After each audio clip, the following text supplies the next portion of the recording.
We're going to have a look at another one of these like Pakistani made Bowie knives. And this one here was going under, I believe it was going under the Szco name, but you'll find them in like under different like companies. This one, the button here, I'll show in a minute, it actually says Rite Edge on there, which they do a number of the Pakistani blades also. So I don't really know how these companies actually work, like why they're under different names. I've speculated with some of them that it might be like a tier level of quality control, like different companies or importers have like different levels of quality. Maybe, I don't really actually know, because if you look at this blade, which is the Kentucky Bowie, you can look at the package and it doesn't give you, like, it just says here the number and it says Pakistan, and then it gives you like some basic info, but it doesn't say, you can see here, it doesn't say that it's a Rite Edge or a Szco or what are some of the other ones.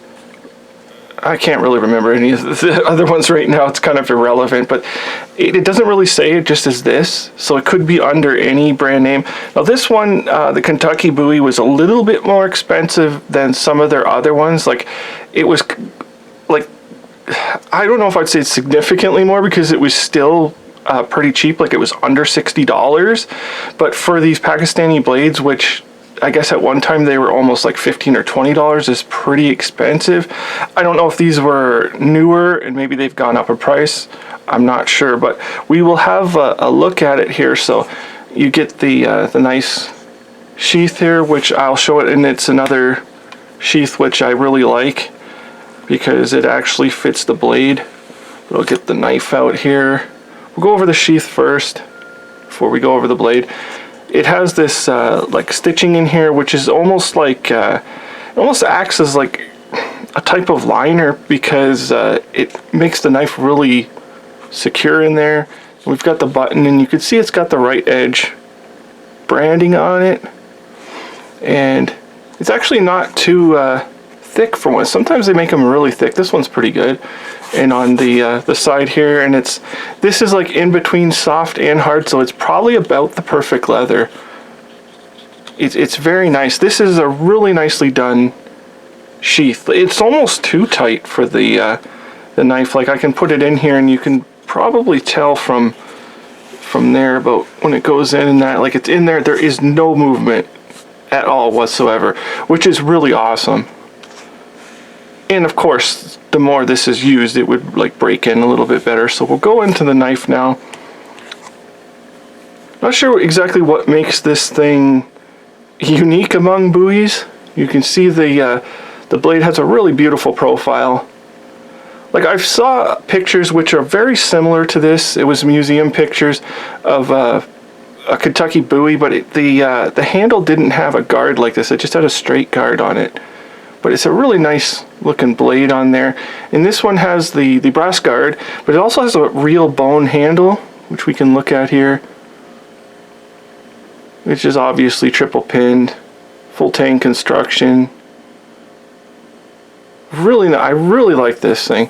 And this thing was covered in oil. Like, it was just absolutely saturated in oil when I got it. So you can see here, there's actually some marks here, like from grinding. Like, there's a blemish right here. It's not the end of the world, but it is there. You can see the blade here and our clip point there. This thing should be just awesome for batoning, but you can see that mark here. I don't know why they, or how they ended up with that like that there, right there, that little grinding mark. I don't know how they ended up like that, but and the edge is sharp out of box, really sharp, no burring, which is a problem with some of these. They get quite a bit of burring on there. I really like this profile in that. And as a practical Bowie, like this thing, I would probably take this out and do some testing on it, because I love the full tang and the weight of this thing, and I bet you it would be a really good wood chopper. But if we look at the fit and finish, the handle itself is not too bad. It's a little bit of burring, like the typical rough edge on them, which, you know, it's not a big deal. But you can see here where it's all looks all messed up, but they filled it in with that glue stuff, and it's actually not too bad. There is a little gapping and things in there, but it's not a big deal. Like, you don't feel it. And we'll flip it around to the other side, same thing.